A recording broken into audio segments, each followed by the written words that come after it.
오늘 본문 말씀이 저한테 큰 위로와 은혜를 끼친 적이 있었습니다. 뿐만 아니라 이 본문 말씀을 연상시키는 꿈도 꾸게 하셔서 더 한 번 큰 은혜와 위로를 받은 적이 있습니다. 제가 이제 하이델베르크에서 목회를 하면서 이제 공부를 했는데 1980년이었어요. 첫째 주일부터 이제 목회를 했는데 그때 교인이 5명 모여가지고 첫 예배를 드렸어요. 근데 하나님께서 이상하게 은혜를 주셔가지고 매주마다 성도들이 늘어가지고 이제 5월달 되니까 50명 어른들만 참석하고 아이들도 한 30명 정도 이렇게 참석하는 그런 교회로 성장을 했어요. 그러니까 제 마음에 좀 교만한 마음이 들긴 들더라고요. 과연 김희성이지 하는 이런 이제 생각이 들더라고요. 근데 그때 이제 우리 한국에 5.18 사건이 벌어진 것이지요. 그게 이제 독일에는 자세하게 그 뉴스가 이렇게 나오게 되더라고요. 한국에 있는 사람보다 훨씬 우리가 더 잘 알게 돼요. 그래서 이제 하이델베르크의 한인 학생들이 이제 데모를 한 거예요. 시가 행진도 하고, 그리고 이제 대학교에 모여가지고 거기서 3일 동안 단식 투쟁을 합니다. 제가 이제 담임 전도사지요. 담임 전도사가 돼가지고 학생들한테 이제 선교문을 열라 그러는데 제가 참석 안 하면 안 되겠더라고요. 그래가지고 거기 참석해가지고 격려도 하고 이랬습니다. 그러니까 아니나 다를까 교회에 어려움이 들어오기 시작하더라고요. 내가 전도사니까 목사한테 물리잖아요. 끝발로. 그러니까 이제 어떤 사람인데 신분이 좀 아리따리한 사람이 있어요. 학생인지 정보원인지도 모를 정도로 아리까리한 친구가 움직이기 시작하는데 거기 그 하이델베르크에서 놀고 있는 부인이 간호사라서 놀고 있는 목사를 그냥 내 허락 없이 그냥 데리고 오는 거예요. 그래가지고 같이 목회를 하자고 이러니까 말하자면은 전도사 목회하는데 목사가 와서 뺏겠다는 거 아니겠어요. 그런데 이제 그 사람이 이제 들어오게 되는데 저는 이제 그럴 수는 없다고는 이제 목회자 양식상 어렵다. 그러면서 이제 예배 오시면은 목사가 왔으니까 축도는 시키기도 하고 뭐 이럽니다. 근데 이제 그런 가운데서 토요일 밤쯤 되면은 영사관이 있는 본에서 전화가 옵니다. 전화 와가지고 김 전도사 너 정치하는 전도사라며 이러면서 그 목사 받아주지 왜 그러냐 말이야. 뭐 이런 식으로 막 전화가 와요. 이 밤중에 토요일 밤 12시 좀 지나서 그 토요일 날 밤이면 제가 어떻게 해야 되는 날이에요? 그 다음날 주일날 준비를 위해서 다 준비하고 나오는데 자는데 전화가 오는 거예요. 이게 늘 토요일마다 전화 그러면서 이제 교회가 이제 그렇게 되니까 분란이 생기기 시작하죠. 찢어지려고 그러고 어느 팀들은 막 이제 목사 받아들이지 왜 그러냐 그러고 이제 어느 팀들은 그 목사님한테 교회 주시고 우리 나가서 다른 교회도 하자고 뭐 이런 식으로 막 이렇게 되니까 교회가 찢어질 위기적인 상황에 처해 있고 그리고 이제 이 전화는 계속 오지. 그리고 이제 대학 중앙도서관 화장실 같은 데는 낙서가 뭐 이렇게 막 나오고 막 이래요. 그래가지고 참 어렵더라고요. 그래가지고 이제 집사람하고 저는 기도하는데 너무 어려워가지고 이 문제 해결을 해달라는 기도뿐만 아니라 하나님 우리를 빨리 하늘나라로 데려가 주시면 좋겠다고 이렇게까지 기도를 했어요. 자녀 둘만 있는데 어떻게 하라고 애들은. 그러니까 하나님은 이런 기도는 안 들어주시더라고요. 만약에 그 기도를 들으셨다고 셋째 넷째는 이 세상에 있을 수도 없잖아요. 그리고 지금까지도 이제 그런데 너무 힘든 가운데 있는데 오늘 본문 말씀 내가 가는 길을 아시나니 네가 단련된 후에는 정금과 같이 되어 나오리라. 그때는 정금이에요. 근데 새로 번역된 거는 순금이 되어 나오리라. 뭐 이렇게 되어 있습니다. 하여튼 그렇게 이 말씀이 얼마나 위로가 되는지. 그래가지고 이 어려운 가운데서도 용기 백배 해가지고 목회도 하고, 나중에 그 목사님은 받아들여가지고 교회가 찢어지면 안 되니까 받아들여가지고 교회를 이제 부목사가 하도록 하고, 저는 이제 다른 데 개척해 나가고 뭐 이런 이제 일을 하게 됐어요. 근데 나중에 이제 보니까 참 그런 사건이 없었으면 내가 하나님이 보시기 제대로 된 인간이 되기가 쉽지 않았겠다. 그 고난과 역경을 통해서 내가 내 자신을 다시 바라보게 되고, 더 겸손하게 되고, 또 하나님을 의지하게 되고, 그리고 희망을 갖게 되고, 정말 순금처럼 정금처럼 이렇게 아름다운 사람으로 나타나게 되지 않겠는가 하는 이런 기대와 희망을 가지고 이 어려운 신앙생활을 잘 극복해 갈 수가 있게 됐었어요. 근데 그 이후에 이제 제가 나가서 마나임이라는 곳에 이제 교회를 개척했거든요. 하이델베르에서 한 20km 떨어지는 곳에. 이상하게 개척해서 목회를 하면은 부흥이 돼요. 부흥이 되면은 힘들어지는 거야. 왜냐면 한편에 공부해야 되지, 한편에 점점 많은 사람들을 케어해야 되지. 이러니까 힘들어져요. 너무 힘들어지는 거예요. 교회가 발전하면. 이상하잖아요, 그죠? 좋아해야 되는데 공부를 하니까 그렇게 되더라고요. 그러다 보니까 좀 이제 소외당하는 쪽도 있을 거고, 뭐 교회 말들도 생길 수도 있고 그러는데, 하루는 꿈에, 어디를, 뭐 이제 사람들이 막 몰려가고 그러는데, 저도 같이 갔는데, 누가 똥바가지를 가지고 저한테 확 붓는 거예요. 그 똥물을 온통 뒤집었습니다. 너무나 우울하고 분하고 그냥 막 이래가지고서 어쩔 줄 몰라 하는 거죠. 똥물 뒤집었었으니까. 또 온통 뒤집었었으니까. 이래가지고 앉아가지고 가만히 이제 막 이 분을 사귀고 이러다가 이제 정신을 차리고서 이제 일어나서 이제 오는데 보니까 똥물이 아니에요. 이게 전부 다 황금으로 빛나는 거야. 얼마나 기쁘고 얼마나 위로가 되는지 모르겠어요. 오물과 이런 똥물 세례를 받는데, 그러나 이런 것들을 잘 견디면, 하나님 안에서 주 안에서 이걸 견디면 이것이 정말 황금과 같이 이렇게 돼가는구나. 내가 어려운 역경을 뚫고 이렇게 주님 안에서 충성되게 잘 해가면은, 역경을 뚫고 나가면은 내가 순금과 같이 되어서 나오는구나. 이래가지고 또 얼마나 위로를 받았는지 모릅니다.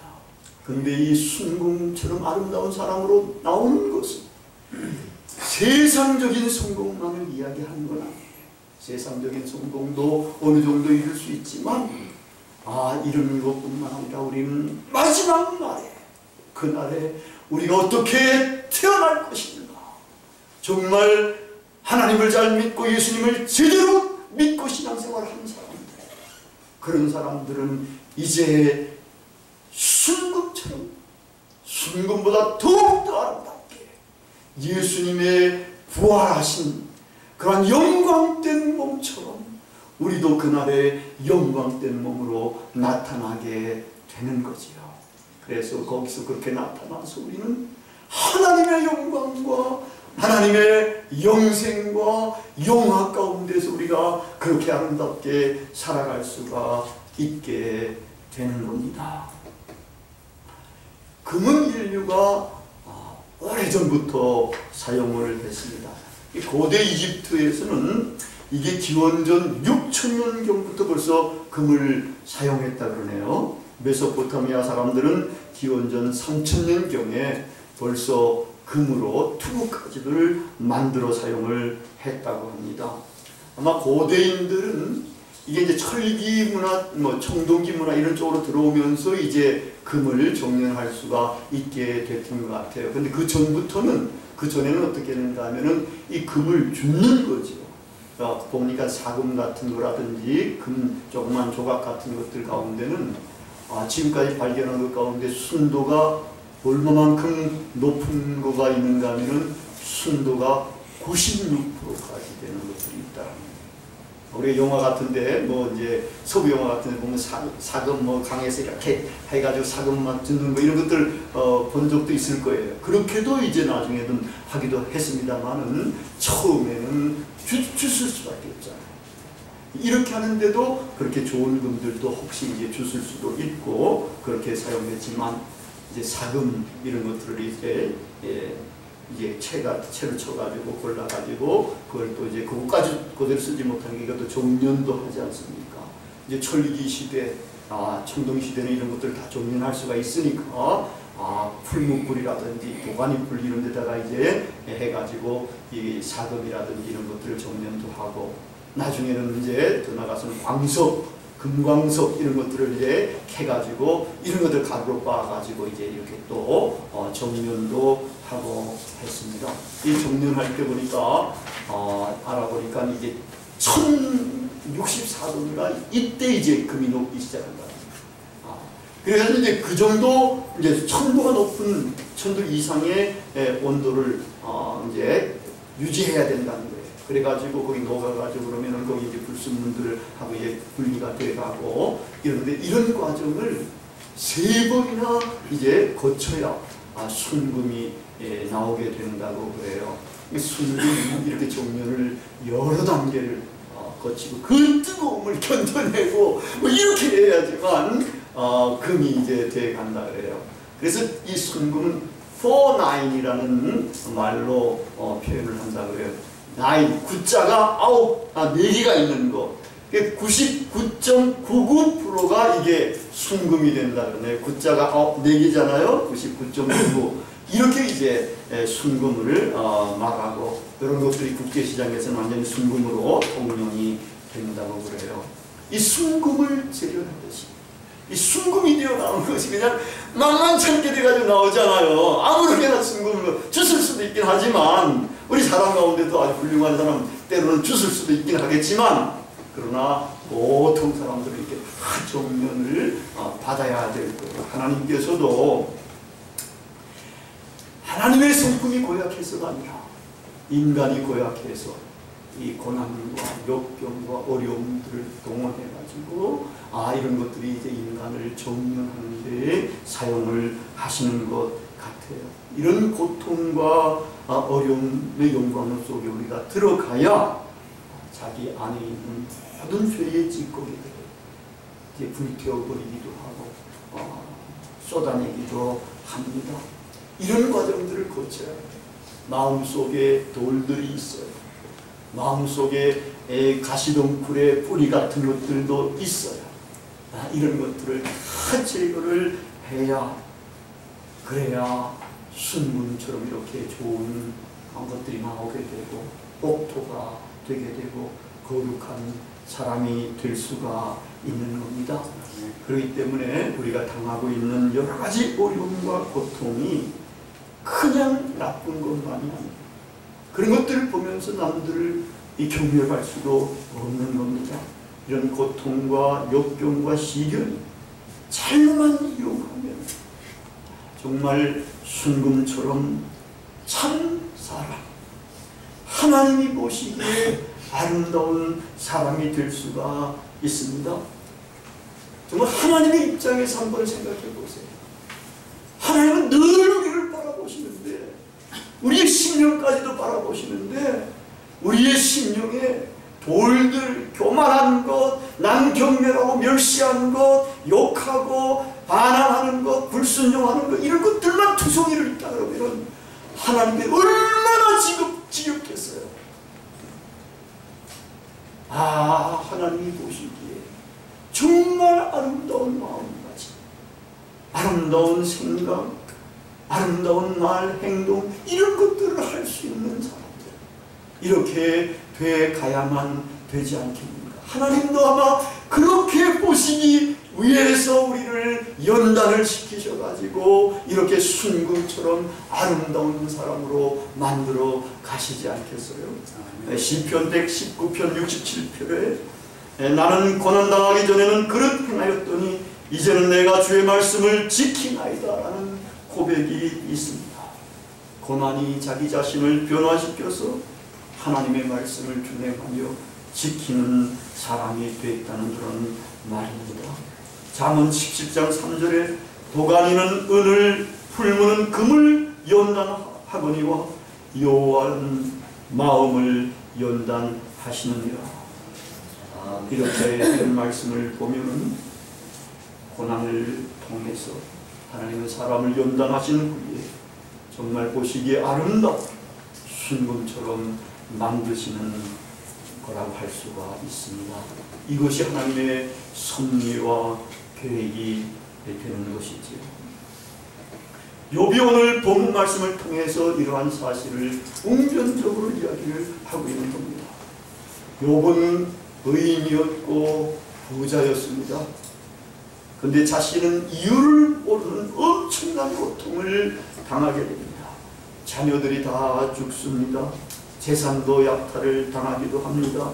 근데 몸의 종기가 머리끝에서부터 발끝까지 납니다. 더럽습니다. 아내도 욕하고 죽으라고 모진말하고 막 떠나지 않았겠는가 생각을 합니다. 친구들도 찾아와서 위로하기는커녕 정죄합니다. 사방의 적들입니다. 위로받을 것이 없습니다. 외롭습니다. 고독합니다. 출구가 없는 이런 상황 속에서 욥은 얼마나 힘들었을까요? 얼마나 고통을 당했을까요? 그래서 욥은 자기가 태어난 생일을 저주합니다. 그리고 자기에게는 평온도 없고 안일도 없고 휴식도 없고 다만 불안만이 있다고 이렇게 밝힙니다. 이러한 가운데서도 놀라운 것입니다. 욥은 절대로 하나님을 원망하는 것은 아닙니다.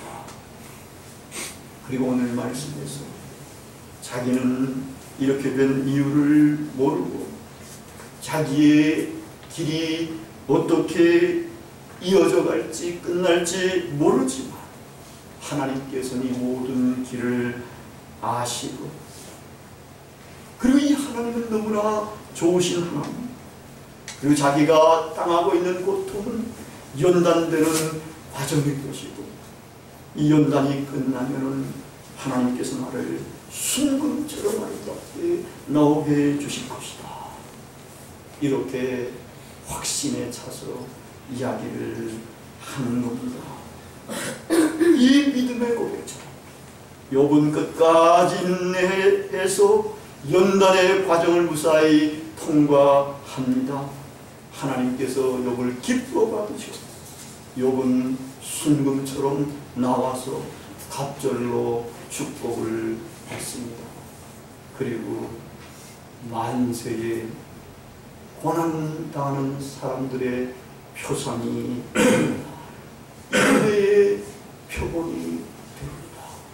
정말 순금과 같은 그러한 사람이 된 겁니다. 욥만 고난을 당한 것이 아닙니다. 요셉도 그랬습니다. 형들한테 미움을 받아 구덩이에 밀쳐 떨어져서 죽을 뻔했습니다. 불쌍히 여긴 형에 의해서 끄집어 내서서 애굽의 종으로 팔려갑니다. 보디발 장군의 집에 가서 종노릇합니다. 경호실장, 바로왕의 경호실장 집에서 종살이를 하던 가운데 부인의 모함을 받아서 설상가상 옥에 갇혔습니다. 감옥에서 썩다가 하나님의 개입 통해서 애굽의 총리 되신 분입니다. 다윗도 왕이 되기까지 얼마나 어려움이 많았는지 모릅니다. 자기를 찾아 죽이려는 사울 왕과 그 부하들을 피해서 광야를 헤매며 굴 속에서 자기도 하고 그랬습니다. 목숨을 부지하기가 너무 힘들었습니다. 그래서 이웃 나라로 도망쳐가지고 미친 사람의 흉내를 내면서 목숨을 연장을 했습니다. 아, 저도 정말 미친 사람의 흉내를 한번 내볼 수 있을까? 못 내겠더라고요. 그런데 다윗은 목숨이 경각에 달리니까 미친 사람의 흉내를 내고 끄덕끄덕거리면서 그렇게 해가지고 다른 사람들이 저거 미쳤구나, 똑똑하던 다윗이 미쳤구나, 그래가지고 이제 자기 나라에서 지낼 수 있게끔 그렇게 만들어 줬지 않습니까? 그런 역경들을 다 통과한 후에 다윗은 왕이 된 겁니다.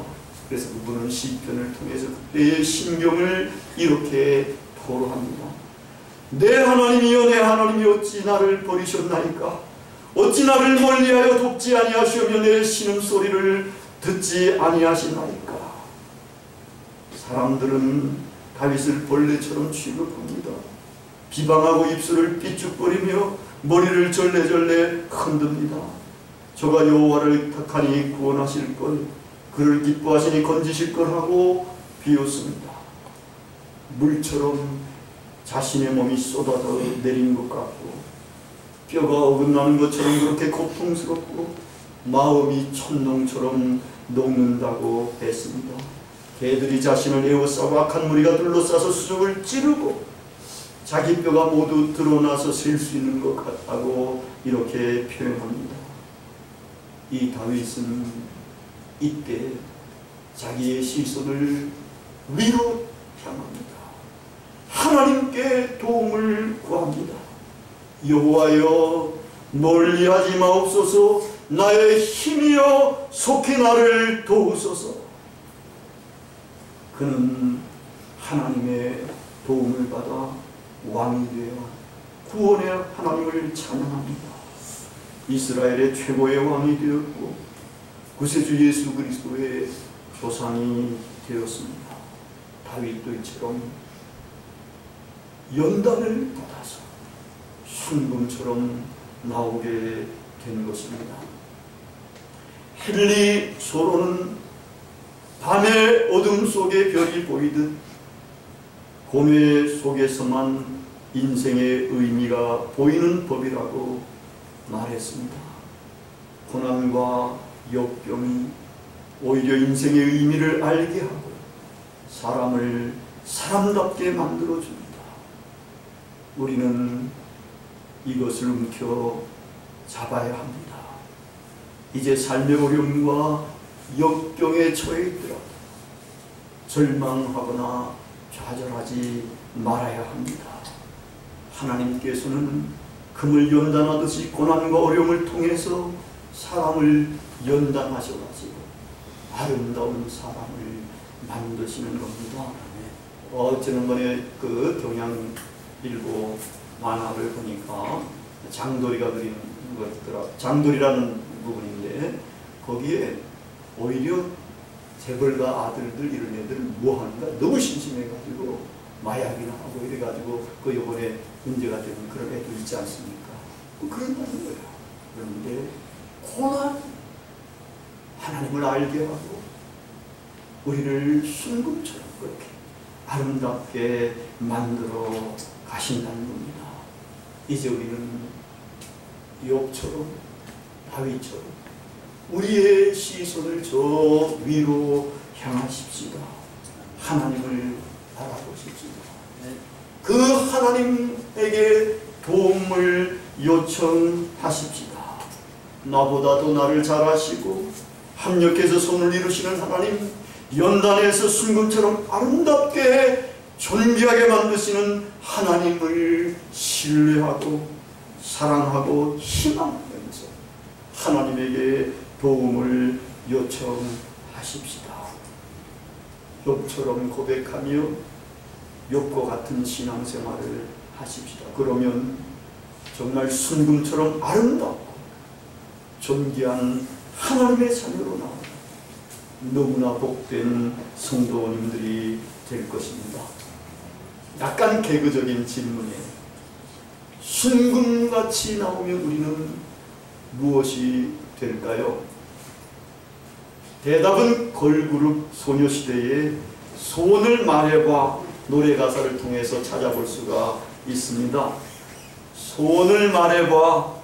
지루한 날들이 넌 지겹지 않니? 평범한 생활에 넌 묻혀버렸니? 이제 그만 깨어나. 넌 나의 슈퍼스타, 샤이닝 스타, 슈퍼스타.